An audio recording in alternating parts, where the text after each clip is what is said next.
Diabetes patient को जो GRD का रिस्क फैक्टर वो कैसे आइडेंटिफाई करना है। पहले बात है जीआरडी है gastroesophageal reflux disorder, upward movement of the खाना इज कमिंग आउट।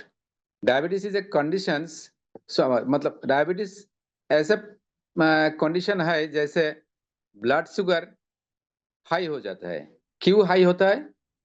ये इंसुलिन बोल के एक हार्मोन है जो पेट में जो पैंक्रियाज है, वो पेट का पैंक्रियाज में एक सेल है, उससे सिक्रेशन होता है। बीटा सेल से ये इंसुलिन सिक्रेशन होता है। ये इंसुलिन सिक्रेशन जब कम होता है और स्टॉप हो जाता है तब ये ब्लड शुगर लेवल हाई हो जाता है। क्यों? इंसुलिन क्या करता है? ये helps to turn sugar into energy in the body. मतलब ब्लड से जो शुगर वो सेल में ले जाता है इंसुलिन, एंड उससे एनर्जी प्रोडक्शन होता है। इसीलिए कम सिक्रेशन और stop secretion of insulin causes diabetes. And diabetes में बहुत सारी कॉम्प्लिकेशंस है, लेकिन one of the complication GRD in diabetes. So diabetes control करना भी बहुत जरूरी है जीआरडी प्रिवेंशन करने के लिए। तो high risk of GRD in people with diabetes is open link to how long they have had diabetes. मतलब क्या है? डायबिटीज कितना दिन से है और कितना जल्दी डायग्नोसिस का उसका पर डिपेंड करता है उसका जीआरडी डेवलप किया होता है। मतलब ज्यादा लेट से डायग्नोसिस होने से तो जीआरडी डेवलपमेंट ज्यादा होता है, ज्यादा लेट से डायबिटीज ट्रीटमेंट करने से भी वो जीआरडी डेवलप करता है। तो इसीलिए क्यों ऐसा होता है? क्यों डायबिटीज क्या करता है? डायबिटीज वो नर्व ज्यादा दिन रहने से क्या नर्व डैमेज होता है। नर्व डैमेज में क्या होता है? इसको क्या बोलता है? ऑटोनोमिक न्यूरोपैथी बोलता है।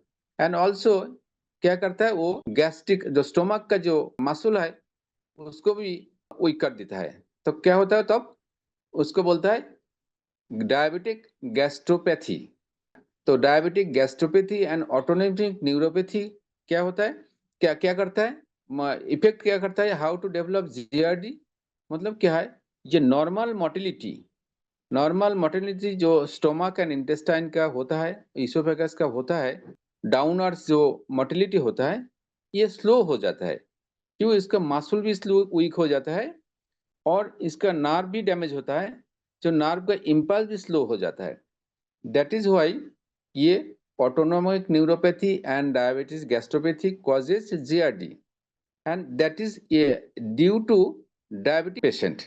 जो लोग का शुगर कंट्रोल नहीं होता है, कंट्रोल शुगर रहने से ये डायबिटिक न्यूरोपैथी डायबिटिक गैस्ट्रोपैथी होता कम होता है, बहुत कम होता है। तो मेन बात क्या होता है? हम लोग का डायबिटिक पेशेंट को जीआरडी तो डेवलप करते हैं, इसीलिए शुगर कंट्रोल बहुत जरूरी है एंड अर्ली डायग्नोसिस भी जरूरी है। तो ये है रिस्क फैक्टर।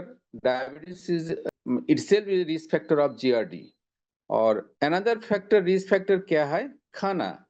हमका खाना में क्या क्या खाते हैं? हम लोग जितना स्पाइसी फूड खाएगा और हाई फैट खाएगा और ड्रिंक्स करेगा और कॉफी और टी खाएगा, ये सब क्या होता है हम लोग का? वो जीआरडी डेवलप ज्यादा करता है। इसीलिए ये सब खाना को हम लोग का अवॉइड करना चाहिए। ठीक है? तब जीआरडी का सोल्यूशन होगा, जीआरडी प्रिवेंशन भी होगा। तो मेन बात क्या है? हाउ टू प्रिवेंट, कैसे हम लोग जीआरडी नहीं होने देगा। क्यों? ये डायबिटीज पेशेंट को रूटीनली हम लोग का ये चेकअप करना पड़ेगा, जो हम लोग का ये जीआरडी डेवलप करता है कि ना है। क्योंकि रूटीन चेकअप नहीं करने से ये डायग्नोसिस नहीं होता है। क्यों?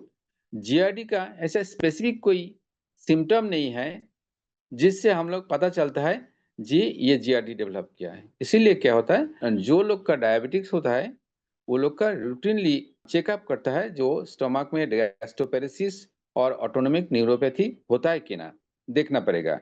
तो भी ये डायग्नोसिस होता है, और डायग्नोसिस की इसका सोल्यूशन भी ऐसे ही होगा। तो नॉर्मल जीआरडी किसको ज्यादा ज्यादा होता है? जे लोग का डायबिटीज है, नॉर्मल पर्सन को जीआरडी कम होता है, कम in comparison to diabetic patients. So हम लोग का ये जीआरडी होने से हम लोग का एसिडिटी डेवलप करता है, गला में जलन होता है, पेट लगता है पूरा भरा भरा होता है। इसीलिए जीआरडी होने से पेशेंट ठीक ठाक कंफर्टेबल नहीं रहेगा। इसीलिए जीआरडी कंट्रोल करना भी बहुत जरूरी है। तो इसके लिए डायबिटीज भी कंट्रोल करना पड़ेगा, अर्ली डायग्नोसिस करना पड़ेगा एंड उसका ट्रीटमेंट भी करना पड़ेगा। Okay, thank you.